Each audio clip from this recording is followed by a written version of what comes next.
Les fils de la croix chantent, parce que, au pressoir, leur cœur est devenu comme de la cire. Mon cœur est comme de la cire, ils se font dans mes entrailles, prophétise David sur le Seigneur mourant sur la croix. Psaume 22, 15. Par là, les fils de la croix s'identifient davantage au Seigneur en sa mort. Les barrières, les limitations de tout genre ont été renversées.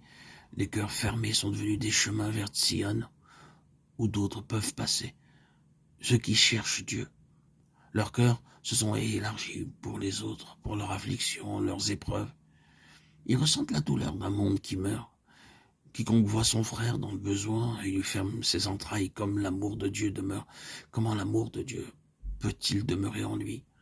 1 Jean 3,17. Oh, ces cœurs enclos de hautes murailles que personne ne peut franchir. Il est bon qu'il passe au pressoir, de sorte que maintenant l'amour de Dieu peut s'épancher librement par eux en faveur d'un monde qui a besoin de sympathie plus que de prédication, d'amour plus que de préceptes et d'ordonnances.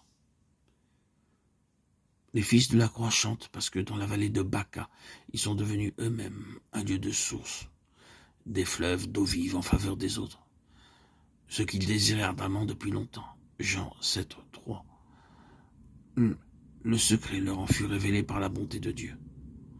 Tous les hommes semblaient fouler aux pieds les grappes au pressoir, et voici qu'une source d'amour divin, pure comme du cristal, a jailli dans leur cœur, pour ceux qui foulent les grappes.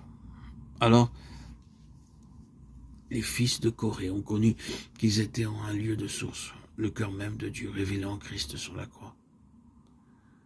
Dès lors, ils connaissent la joie de l'agneau, lequel, allant à Jérusalem pour y être crucifié, dit aux disciples, je vous donne ma joie.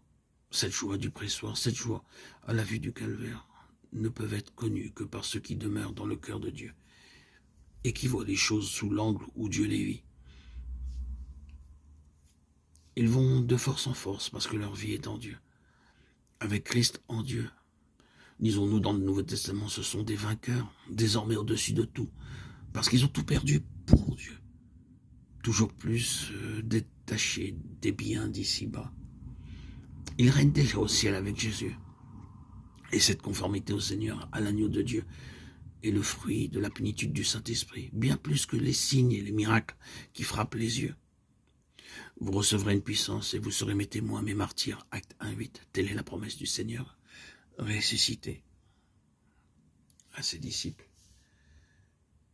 De même que par l'Esprit éternel, il s'offrit à Dieu, de même pour le suivre sur le chemin du sacrifice, pour être rendu conforme à son image, celle de l'agneau. Les disciples ont besoin du Saint-Esprit. La puissance promise.